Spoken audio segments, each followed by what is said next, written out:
Salamu nitao ya Onyashimo. Ndakamilira kwa Nyashimo.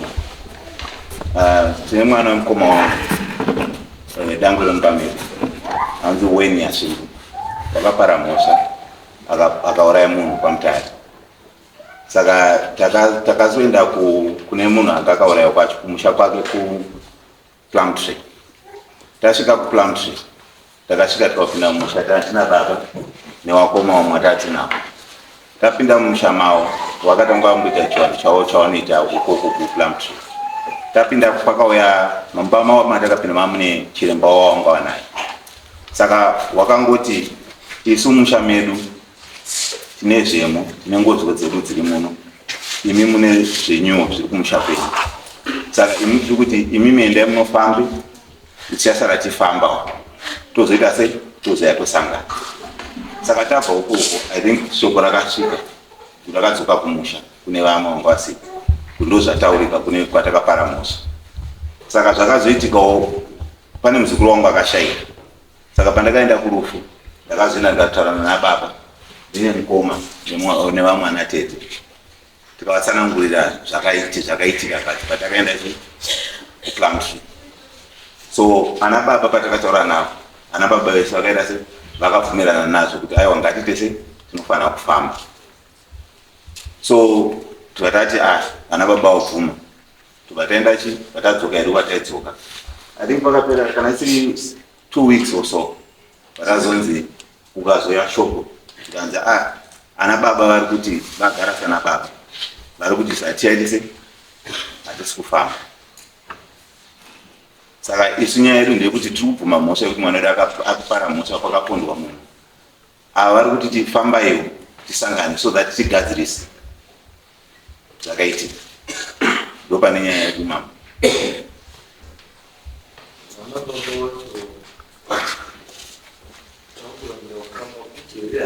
Kufamba kana kuti nyaya iri papi kusika amuti mimi nekubvuma kuti zvishona zvakadii makauraya makatoenda kumhuri yamakaurayira iyo mukazvipira and it means kuti yakwaitiwa kuti mwana wenyu ndiye akauraya mwana. Saka inini kana maakunzi endai mofana chikutaura baba kungotaura verification kuti ndai moverify kuti zveshuwa isusu zvatinazvo kuno nemi zvamuinazvo zvakafanana here kuti muripe muri kuziva kuti zveshuwa chitikulipa ndizvo of which is correct. Because anamazwa statement wati tinodze dungosa. Saka kuti tizive kuti iri kubuda iri papi kana kuti iri kubuda sei hatizvizivi. Saka chipo chichibatsira kuti endai wenyu tiyoendawo then tadzoka toti zveshuwa tese tadii takuita. Saka dambudziko rana vanhu vari kuwana mabhosva ari kutaura vakapera vana mabhosva. Apa mukuru wacho ndiye ari kuwana mabhosva. Wakuru wacho ndiye vari kuda.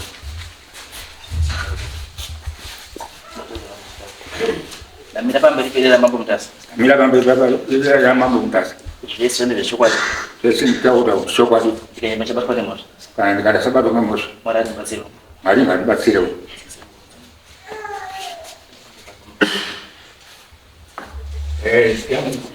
Mukuru wakakana Mirai zita renyu first.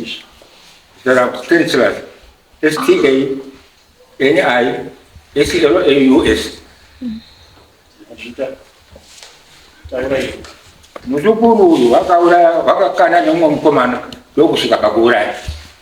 Vasvika pakuuraya takabva tazoenda kumusha kuPlumtree kune mwana kumusha kumwana wacho iyoyo.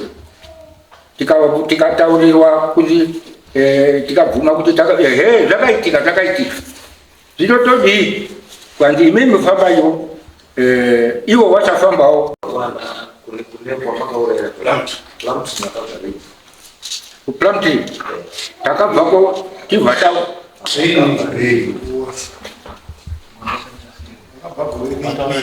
2 years ago. It makes sense. Kana mchiki makapa kutweza sasa. Basi mruti munhu akafa yeye. Ndio mama. Wakafariki. Ndati ndabvunza kuti munhu akafarini ukati ehe apo ndochiti makazi pamakaendapo makazi chifamba irini ngati 2 years ago saka muruti Makafamba munhu asa. batsirai baba pamatsetsi yes batsirai baba pamatsetsi Zita renyu. David Yashingo. Ndaibatsire baba ndikunga vavhinikira pamadhesi.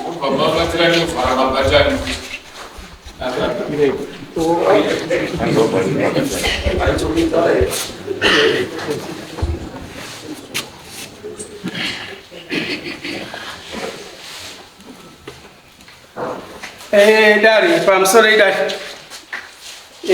nyaya yakaitika muna 2023 vachamutadza muna November 2023. Saka takatora nguva tichiedza kupushana newemhuri anga akamirira ndaigona kubata mamutare, tikazowirirana musi wa6 April 2024 ndopatakazokwanisa kuenda kuPlumtree kuti tinonyaradzana nekubatana maoko nekutsvaga way forward. Ndofunga ipapo apo ndopandikabatsira baba. so takangauva tatikuti kana unotora makaenda 6 April 2024 almost into April saka 10 months mundotsvaga mari ndizvo ndava inyaya yemari here because inotibatsirana ka titaura nechokwadi kana uri zvinhu zvikurumidze kuendini kuti ishu ndeyemari here kana kuti pane zvimwe zvisiri mari because tikati imari handifungi kuda baba nyaya yenyu yekuti hamusifamba mhane gore musingafambi inyaya yemari chete here kana kuti pane zvimwe zviripo inyaya yemari saka nhasi uno pakauya anoti pavana vese vakati mari iripo munofamba wakati mari ndofamba wakati mari iripo vanofamba munofamba aiwa musabvume izvo kwenu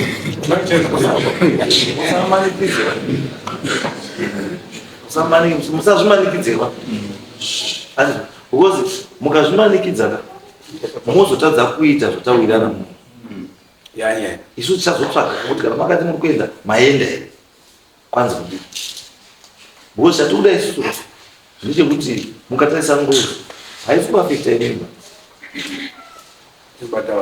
wanhu wakatagetwa nengozi iyoyo 1 saka zviri kwamunhu zvinoda kuitira vana utsinye here kana kuti kana paine zvokuswirira nazvo zviri nani kuti vakura vana vazivi kuti vana ehe munhu akafa zvisho asi hatisvikirana pakati then nyaya yogadziriswa once and for all pane kuti muende mozofamba mambo ndiye akandimanikidza kuti ndienda asi ndakandisingana izvozvo hatidi ndosati kuti isusu imimi kana muri kuti muri redi kuenda handisi hapana chakashata kana iri ishu yemari handisi mari yemutaura nezvayo yange yambodzi mari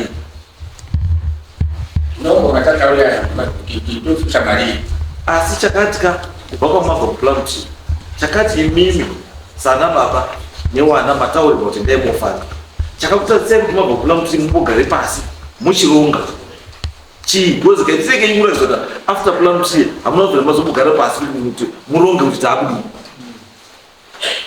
makagara here after Plumtree takagara kuti tabva kuPlumtree takava tikakumbura mumusha kuti ndo zvaitika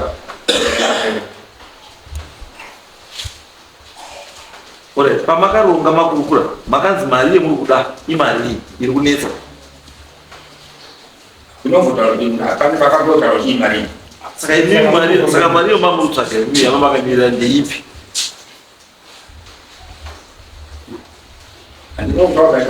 ati mati imimi chakati musaende kofamba inyaya yemari ndochibvunza kuti mari yacho yamakawirana kuti mumbvisa mari yakati imari iyi mukati akambotaura nezvenyaya yemari ndochitika saka mari yomamuri kutsvaga imimi mamuri ipi yamakamirira tatiri kutsvaga mari yekuti tifambira mari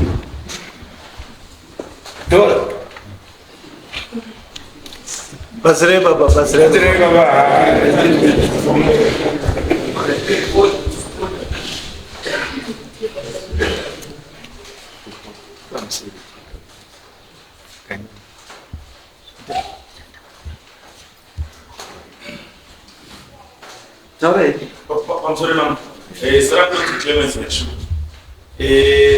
I think zvataurwa zvese pane zvakaitika ndizvozvo. Zvakaitika pataka pakuPlum Tree. Takataura nana baba tikati na baba hatifambei. I actually spoke to baba. Baba would rataenda tese kuPlum Tree. Tikati nyaya ndoiri. Ivo wakati pataka paPlum Tree wakati ivo vakudzoka kumusha unotaura nevaning'ina vavo. Vaning'ina vavo vana vaning'ina vavo 4. And then vaning'ina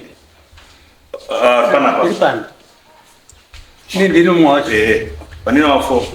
Saka vakati vachataura navaning'ina vavo toita nearrangement yekuti tifambe.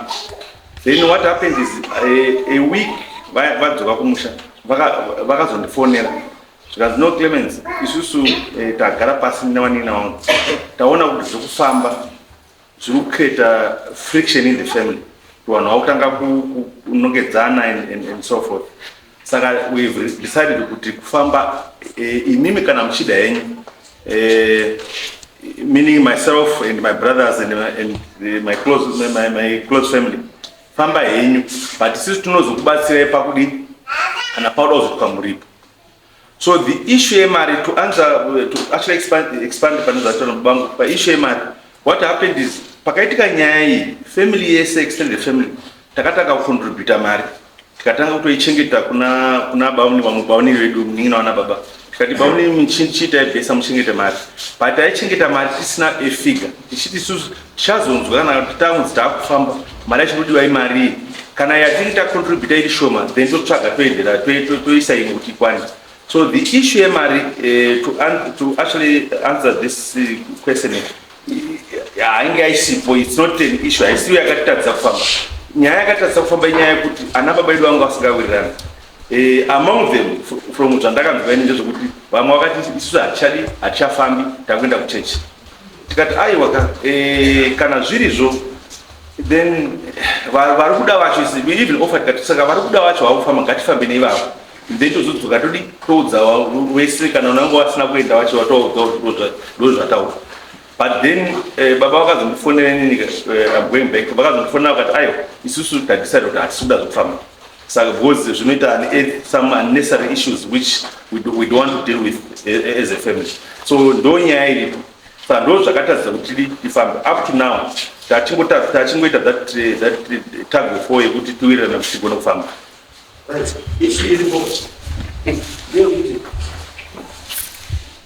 Munodhira ne1 issue anzwa saka kana muchifamba munofambira one issue but zvekuti vamwani zvinhu zvaenda zvomabhachi mavo zvavakusvika zvinosvika zvabatwa it's another issue because munhu mubatsiri wamuri kuenda hamusi kuenda kuti mubatsiri akuvhundunyire zvinhu zviri mumunhu aiwa muri kuenda kuti mubatsiri aite sei akusimudzirei nyakufa chete kukusimudzirei nyakufa chete nyakufa wabva akutaurei zvarudini zvaruda chete dzimwe dzese haabati unless kana munoti mimi mune dzimwe nyaya dziri mumusha dzamuri kuziva dzakaburitsa kuti mukomana aite akamuwa kuti pamwe mune dzimwe nyaya dziri mumusha dzamuri kuziva saka muda kubva mateka advantage kuti patiri kuenda nevarume ava tobva takubatira iba. Yes. So it's also issue yedu no, let's deal with one issue at a time. Ndo kuti varume havasi comfortable. Havasi comfortable. Why? Because umwe naumwe ane bhachi rake. Saka umwe naumwe anongofungira kuti ndikasvika pamwe kangu kandina ukeraki kaya kachamakazi ndo kakonzeresa kana kuti isusu issue yedu kuti kana taenda pamubatsiri munozwa baba bambo standards issue yedu ana baba understand this thing issue yedu yamuri kuenda nayo pamubatsiri i1 chete. Hamusi kuvhunza zvimwe muri munodhana nyaya yemufi chete. Chamuri kuda confirmation. And because apa chokwadi munacho kare muri kuziva kuti makauraya. Kuti makauraya mudini? Muri kuzviziva. Asi chamava kuda mwaura kuti mufi yakupei direction. Yekuti pamuri kuenda kuPlum Tree. And ndichada chakati nechakati nechakati nechakati nechakati nechakati nechakati. Vari kuPlum Tree vachifambawo wachataura futi the same thing nemufiye kuti ayo inini chandikuda ndikuda chii chakati nechakati nechakati zvobva zvadii tobva zvafanana mambazwa kuti chinhu chamuri kusenzera mese chinhu chii what ndonyaya chete iripo iyi yefear of the unknown. Fear of the unknown ndo yakuita sei yakukwadzai wozwana baba maofunga pamwana wakurongera aiwa for now you are safe wana baba pari muenda kuti wanyaya yechi yemufi chete as if the need arises kuti mabhachi mubvise yaimwe futi chii stage asi for now wana baba play your part as fathers sekuenda kwamakaenda kupi pamuti chipedzisai kanyaya saka kana makuti hamuchadi kufamba asi makamboenda kuPlum Tree. So it means kuPlum Tree makaenda ndajurese mamuna kuenda nemwoyo wenyu wese pamakaenda kuPlum Tree makaita zvokuti todini chekuita hapana ngatingoende since kuPlum Tree yanga isiri n'anga and you were surprised kuona muine n'anga mukitchen vamafunga kuti n'anga iri mukitchen mune chatofungura ndo saka musadudzuka kuPlum Tree. Amuno surprise ngo kama kuti ndidzoke kuPlum Tree wamwashati makumbo rangu rarwadza kana kuti mai haazozwa zvakanaka. Aiwa itai chinhu chite sei tanga pamusoro zvanga zvisina kunaka here kuti mufambe pamwe. Ndikutarisa kuti imimi zvamuchaudzwa muri kuno zvinonofanana here nezvamuchaudzwa vanhu vari kuBulawayo ukufamba mese. Imimi mhosva yenyu vakabvuma gara ndizvo muda kuti mufi ataure zvaari kuda uripa handonyaya muri kuda zvaingotaurwa muri pamwe.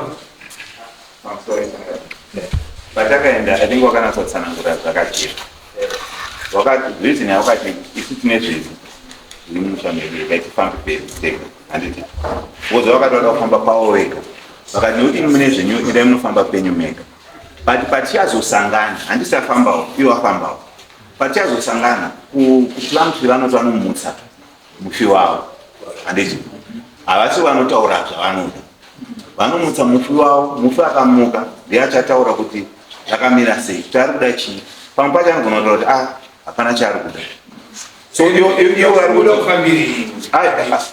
iwo vakati kwenyu kuti munhu akataura hatisizvo isaka takangogara umbongo n'anga endo yakati kwenyu inini mune zvekumusha kwenyu zvakonzeresa kuti mwana wenyu apare mhosva iyi handiti but wedo mwana musha munomu mune ngozi dzirimo because prior mwana wayo afa mukoma wake akaurayiwa of the same way gore ranga rapfuura saka vakaita gore saka ivo vari kuti isusu tiri kuziva situation yedu atinayo handiti but imimiwo mune problem mune ngozi dzenyu dzamunadzo saka endai mburuka sezvenyu but pamunouya tinosangana pavakataura kudaro tese takagutsikana kuti zvavari kutaura vada kuti tese tisangane vana baba vanofamba nyaya dzekuda kuti kodzi yakati mukomana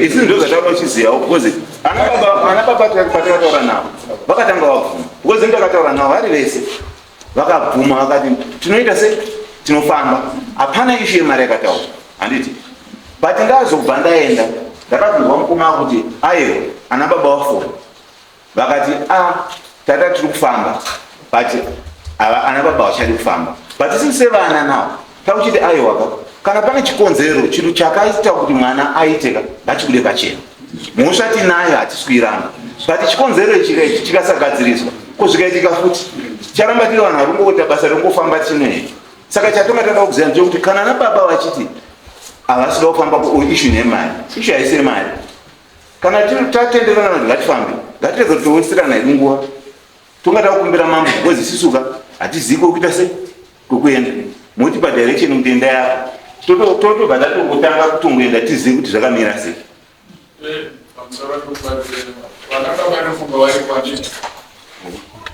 Vakababa mulimboka ngatisatenderere kakatotana masipo panapa muri kwedu michititaurira kuti chikonzero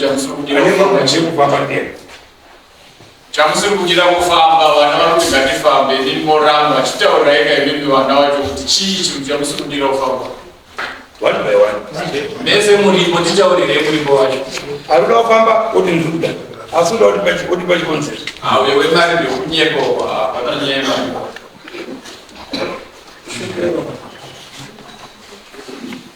Maria Munda. Konsoli kangani. Ini ndileta kudarisi atira mena shimbo. Ini nechipindiro changu. Ndakatamikwe kuti handiendi kun'anga.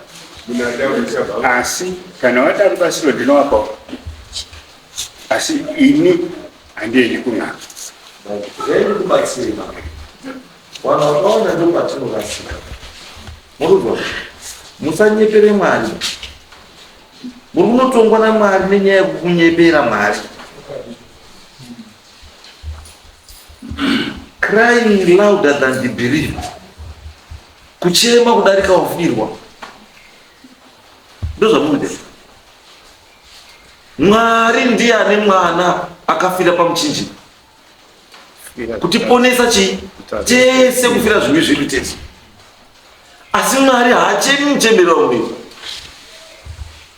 Maakuchema udarika Mwari wacho imimi. Murunzwa. N'anga nesvikiro zvinhu zviri zvakasiyana. Murunzwa baba, ndikubatsirei. Svikiro haripi mushonga. Chinopa mushonga in'anga. Svikiro harirombesi. Chinorombesa chii? Kwamuri kuziendai, hamuzoziendai kun'anga ba. Muri kuziendai kusvikiro rikubatsirei kusumudza munhu uyu. Mubva mataura iro richitaura nemunhu because svikiro nemufi communication heavy departed nesvikiro iripo iri open. Saka svikiro rinenge richitaura on your behalf. Wanhu awauya shamwari yore guru wangu ona zvazodai tiri kudini nenyaya yako tiri kuzwa kuti takakanganisa takadai iwe todini wachitoita conversation imi makadini mabva ipapo hapana chekwanyora hapana amwa mushonga hapana mangoudzwa chete what you are supposed to do chete. Saka ipapo munotaura kuti chakubvisai bhachi reubvui chii. Hamuna chinhu zvomaita pamwe, hamuna kubvisa mafodya, hamuna kuita sei. Chenyu kumbozwa kudai, wari kubvunzwa wakati wakagara. Chatiri kudai isusu vana baba kuti chii? Nzeve dzenyu dzidini? Dzizwe kuti zvataurwa apa ndizvo here izvi. Okay, saka zvakadai.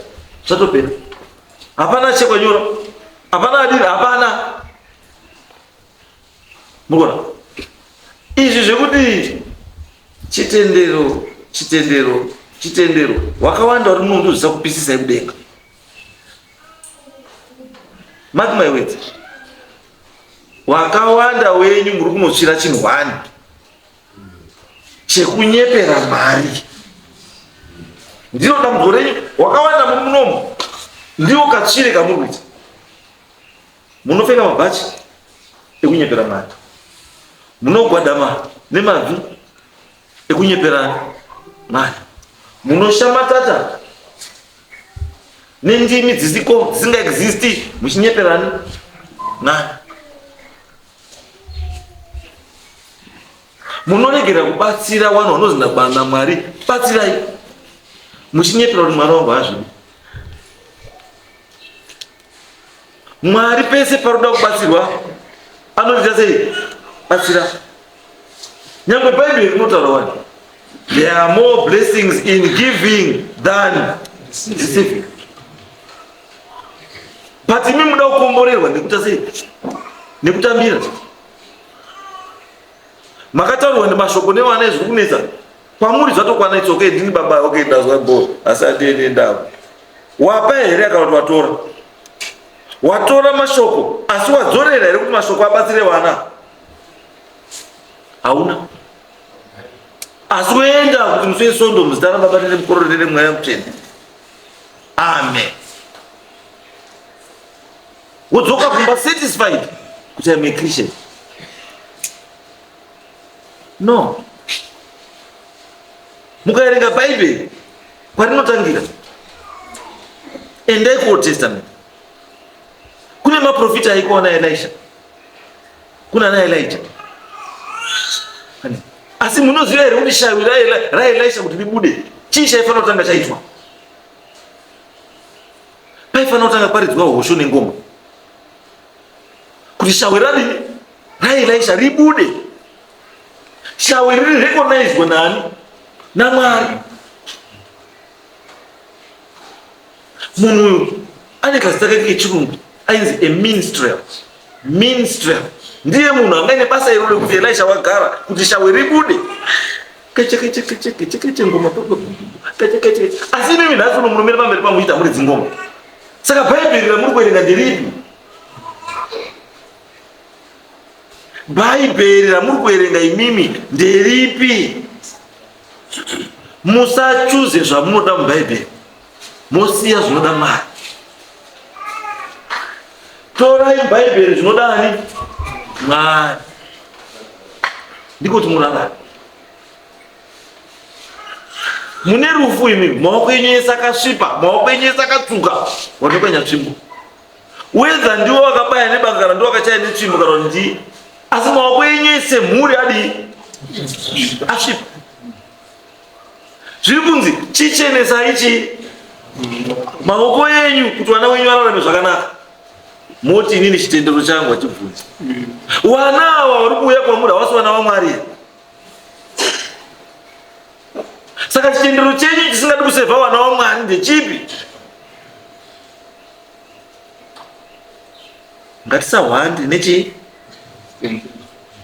Mwari wekuAnglican ndiye Mwari wekuMethodist, ndiye Mwari wekwaMwasha, ndiye Mwari wekwaJohani Marangi, ndiye Mwari wekuMasowe.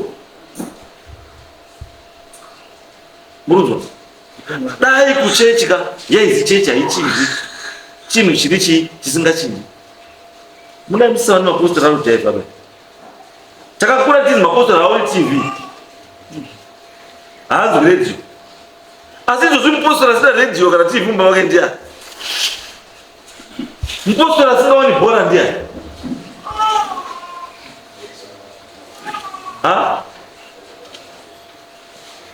Ngatisanyepere kuziva zvatisingadii, zvatisingazivi. Nyaya iri apa iri very simple. Hakuna munhu akunopiwa mushonga, hakuna munhu akucheka wanyora, hakuna munhu kungozi tauya semhuri. Togetherness. Komugara kunotaurwa zvodai buda shamwari wati munhu mataurwa then you are right zvatopera. Ko kutya tatikwatara une Catholic. But for now, don't think about Catholic wako. No. Catholic wako chimboziyana kana nguva yako yekuti Catholic wako adzikiswe yakwana ichaita sei? Ichakwana. But not now. Izvo zviti kudzira nehwandi isho yemukomana yope. Mukaona munhu uyo anozouya niuyo watinoshedza panapa anzani chiremba mukosanjera ndio mukosanjera achiki munyora. Mune munhu akazobata pana pakambochekwa nyora ndi mukosanjera aripo here? Kana kubhimiswa poya uripo here? Kana kupiwa mushonga wekuisa muhomwe uripo here? Hapana. Why? Isvikiro haisi n'anga. Ndipo tati baba mudini baba muzwisise kuti difference between n'anga nesvikiro zvinhu zviviri zvakasiyana. Chitendero chenyu handisi kuti budai muchitendero ayo, asi ndiri kuti pamune muchitenda kuna Mwari itai muchiverenga futi magwaro ani aMwari muchiazwisisa. Alright, izvo makaenda kuPlums mukasvika mumba muine n'anga. Makasvika muine n'anga kupula muti makapinda here mese mumba masvika kuti makabuda kati asi mumba makapinda here mese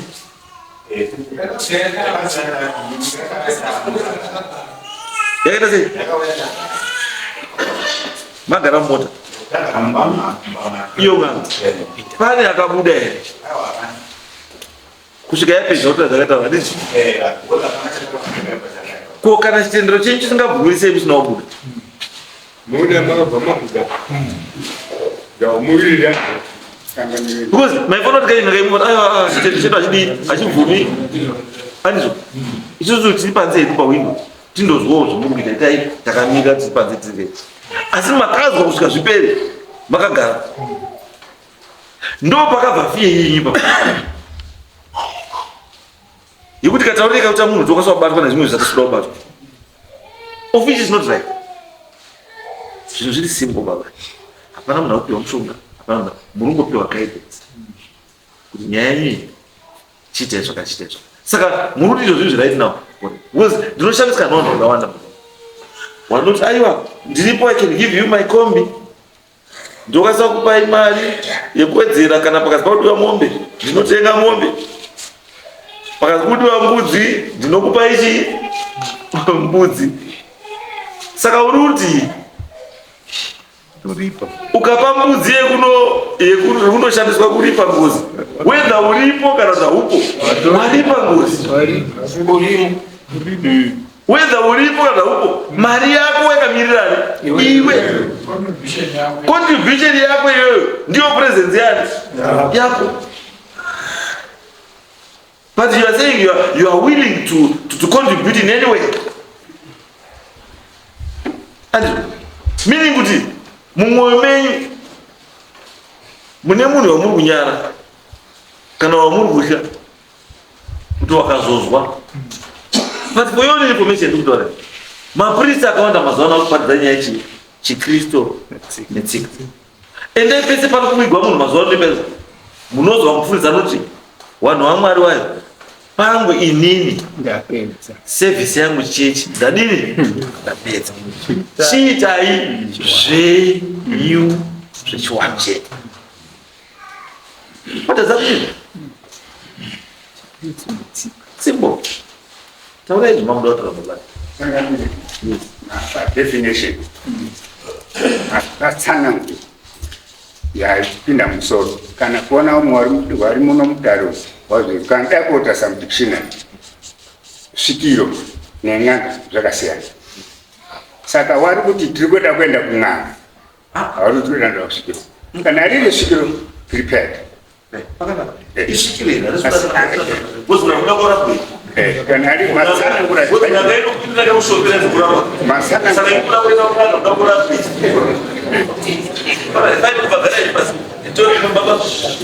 inini zaidi muning'inaho kama motero mashure mangu inini anobvunza kuti chikonzero choutoda kuenda kun'anga ngechei. James Nyatsvimbo togara sei James Nyatsvimbo uyu mukoma wangu ndi mukoma wangu uyu ongotera mashure mangu ava vanhu vakuda muzeka isu hatinomboti toda kuenda kun'anga takati hatifambi ende tingodaira kuti takakomborerwa ngokuti vari kupura mutiri wakanga wakasununguka wakati uyai nyakufa uyu uchataura kuti ndiye here wakandiuraya uyu kana kuti ndomwe semungutse panhu pakanga pakawanda vanhu zvino kusheedzwa uya kuna wava kundotsvedza isu kunze kufamba hatidi ngoti takuti takuna mari nyakuuraya ngozitizvo hatidi akauraya wachizvarwa ndati nyakuuraya aripi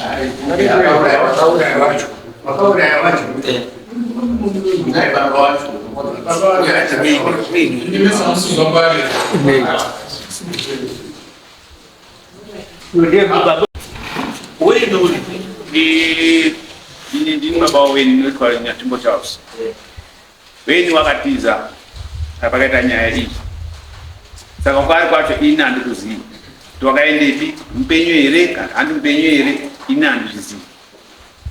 saka ndio mamira kata nyaya iyi Okay, because nanda worried. Kuti yashi. Kana wenyu wacho kana actually kunze kana ari papi because anokupa kuti wenyu wacho rabo. Saka nekadaro it's okay. Saka nduti baba utanga wati it's okay. Baba wetu wati imimi it's okay. Baba wetu three it's alright. Imimi smoke kare pastura. Hii matara kare ama brother sound zo kupetishira. Ini chinondinetsa ndezvekuti ati tinogona kufamba kana mukoma angati handigoni kufamba asi anga asingamisiba kuti rege kufamba taingofamba tiri watatu atiri 4 uyezve tikakunyatsonzwisisa kuti mwana uri kunzi wakabatwa mwana uyu paakaponda munhu abvaandiswa kujeri apo kuremind asi kuzobva kuremind apa tinozozwa kuti zvakafamba sei asi iye zvino tiunzwa kunzi ari kunze sei akambosvigirwa ayo zvinoitika kuti kana akaenda kukoti anokasoma kabewa saka atiwa bheo wobva atiza ari kunze saka izvo zvinhu zvanenge achinzi akaskipa chii akaskipa bheo saka watone mhosva kutone warrant of arrest yake yekuti paanongoonekwa kutovharirwa because haana kumita maconditions echi ebheo because bheo ino unopiwa maconditions ekunzi takubudisa bhadhara mari yakati as surety and wabhadhara mari ukati of court as surety and obvanzi unofanira kuuya kunzvimbo yemapurisa uchiripota kuti uripo musi weWednesday wega wega neThursday yega yega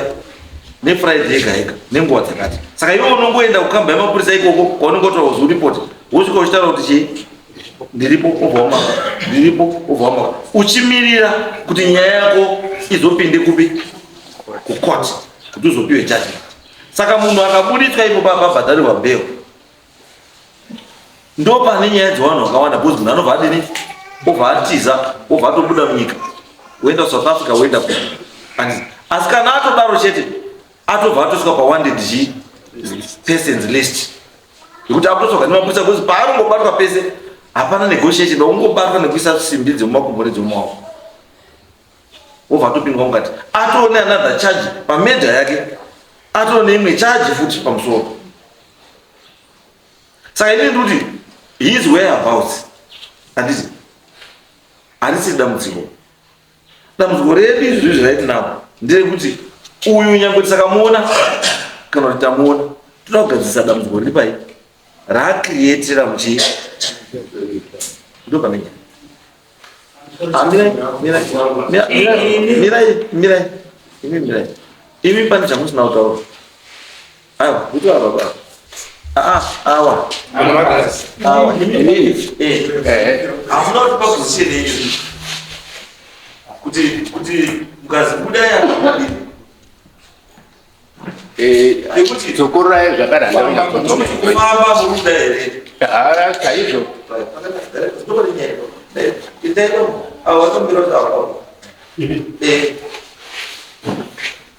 pamusoro ichanganiro zita rangu ndiDavid Nyasimba. Ndinodayira kuti tsumo yamashandisa yekusha kati kwetere kungaoneka katurikwa pakati pedu pane wari kusha kufamba nokuti takazonzwa vana vakuti vana baba vakaramba kufamba zvatisina kubvunzwa ati ini pache zvangu handizizive kuti ndakaramba kufamba saka munhu wani unotonga mhuri yese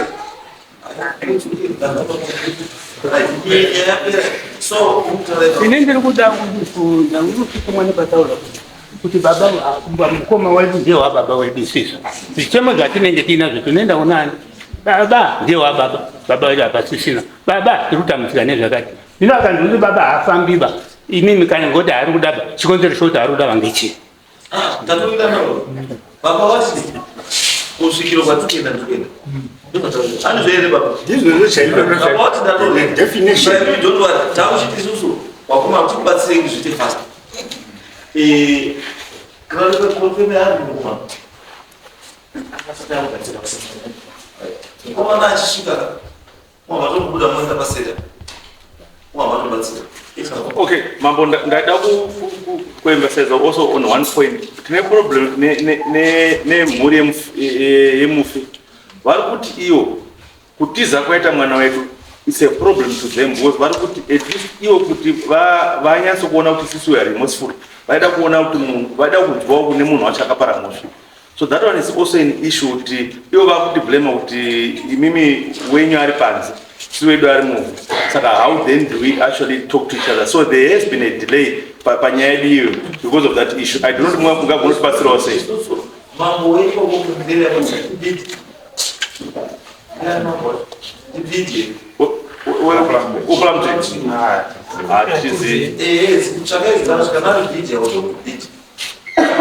Okay. So that I control Okay. Yes, that's true. Yes. Yes.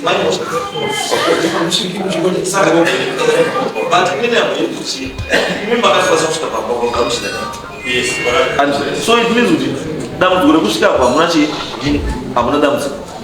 Hizi chataro na mambo iko kunisha kile mambo iko ndiani ndio mandataro takubatsira fight chi pasa ite tuma issues zisina basi.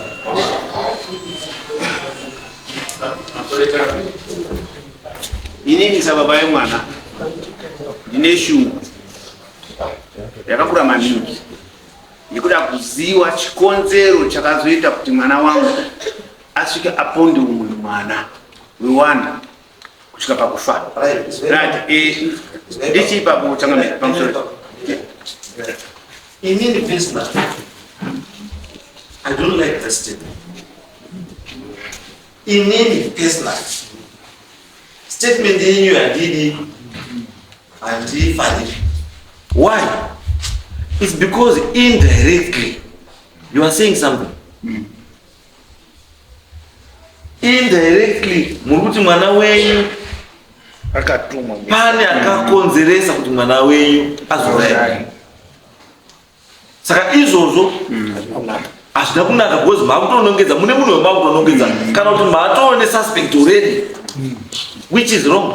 Imimi semuridzi wemwana akauya chi anditi chachakanaka kuti imimi just watch anditi muona maevents achita sei achita unfold. Musatsvage zvakawanda. The truth will come out. Chokwadi chinodii? Yes. Because pasviko richasumudza mwana richitaura anotaura zvese. Kana kubvunza mubvunzo munomubvunza zvese zvinobuda. Yes. Kana vanhu tiri kutsvaka chikonzero handifungi kuti tinofanira takatemerwa kuti chikonzero chenyu munofanira muchitsvaka makamirira apa asi uku musasvikepo. Murikuzviona ini ndiripo kana panyaya yekuti svikiro rega ndiro richatipangidzira kana kuchitsanangurira nyaya iyi. Handioni chakaipa inini mukutsvaka kuti kana chiremba kana aripo aundana baba ngweza handine weni vanhu vanofungira chakaipa no other zvakafanana ende iwo ndofunga kuti vanofunga chinoda zvakafanana but ndiri kufunga kuti panyaya yekumajeneraliza kuti ini ndoda ichi asi ichi handivi.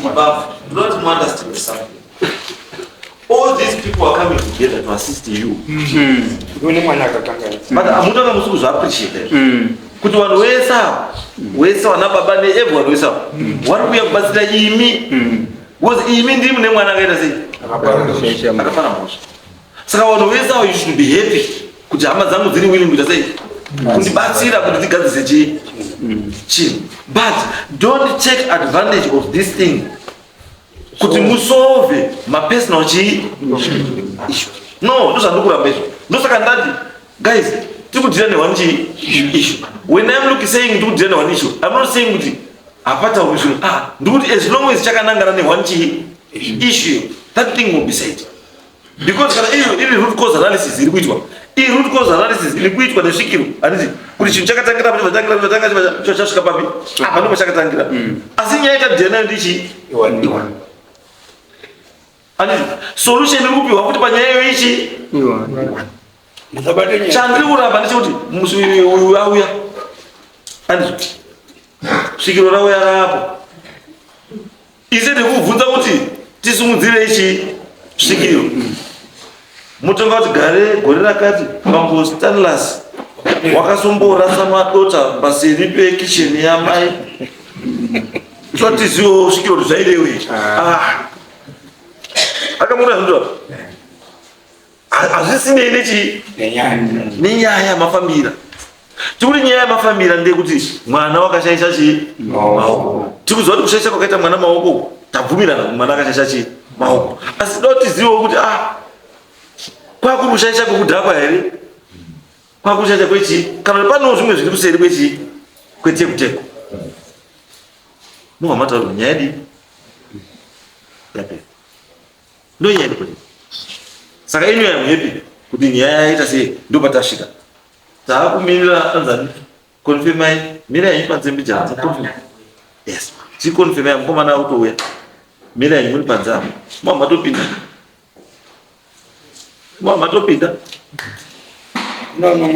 hapana kubuswa mushonga hapana kubvura kuti ndamugara hapana bute hapana nyora hakuna kugara basi handei mira yanyu tiri panze